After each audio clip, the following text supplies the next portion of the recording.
জগন্নাথ ৰথযাত্ৰা উপলক্ষে সমগ্ৰ বিশ্ববাসীকে আন্তৰিক শুভেচ্ছা জ্ঞাপন কৰিছোঁ। এই ৰথযাত্ৰাৰ লগত সংগতি ৰাখি আমাৰ বগৰীবাৰী অঞ্চলৰ ঐতিহ্যমণ্ডিত আঠানী মহিলা সমিতিৰ উদ্যোগত ৰথযাত্ৰা এইবাৰ ৪ৰ্থ বৰ্ষৰ বাবে উদযাপন কৰিছে। ইয়াৰ লগত সংগতি ৰাখি আমিও সমূহ ৰাইজে ইয়াতে যোগদান কৰিছোঁ। ৰথ মানে ভগৱান জগন্নাথক এবাৰ মানে চাৰিওফালে প্ৰদক্ষিণ কৰাবৰ বাবে সকলো ৰাইজ আহিছে। ভক্তমান ৰাইজৰ লগত আমিও যোগদান কৰিছোঁ। এই ৰথযাত্ৰাৰ যোগেদি সমগ্ৰ নাগৰিকসকলকে পুনৰবাৰ শুভেচ্ছা জ্ঞাপন কৰিছোঁ। ইয়াৰ যোগেদি সমাজৰ ব্যক্তিসকলৰ মাজত সমাজৰ মাজত যাতে শান্তি সম্প্ৰীতি আৰু একতাৰ দোলেৰে যাতে সকলোৱে বান্ধ খাই থাকে, এয়ে মই কামনা কৰিছোঁ।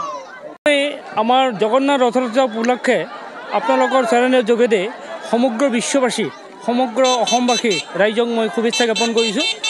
আমাৰ প্ৰণয়নী মহিলা গোটৰ সৌজন্যত আমাৰ বিগত বছৰৰ দৰে এই বছৰ আমি ৪ৰ্থ বৰ্ষ ৰথযাত্ৰা আমি উদযাপন কৰিব লৈছোঁ।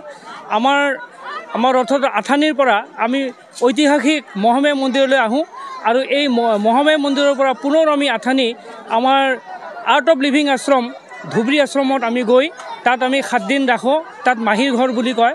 আকৌ আমি জুলাইৰ 5 তাৰিখে আকৌ সেই আৰ্ট অফ লিভিং আশ্ৰমৰ পৰা পুনৰাই পুণ্যযাত্ৰা বা উলট ৰথ বুলি কয়, আমি আকৌ আহি আমি য'ৰ পৰা ওলাইছোঁ তাতে আমি ৰাখিম। আৰু এই ৰথযাত্ৰাৰ যোগেদি সমগ্ৰ বিশ্ববাসী আৰু অসমবাসী মই শুভেচ্ছা যাচিছোঁ। আৰু এই ৰথযাত্ৰাৰ আমাৰ বিশেষত্ব হৈছে এই ৰথযাত্ৰাত যোনে ৰথটো টানে সেই তাৰ মানে পাপ মোচন হয়, বাধা বিঘিনি আঁতৰ হয়। আৰু আমি বিশ্ববাসীক এই ৰথযাত্ৰা উপলক্ষে আমি সবৰে মংগল কামনা কৰি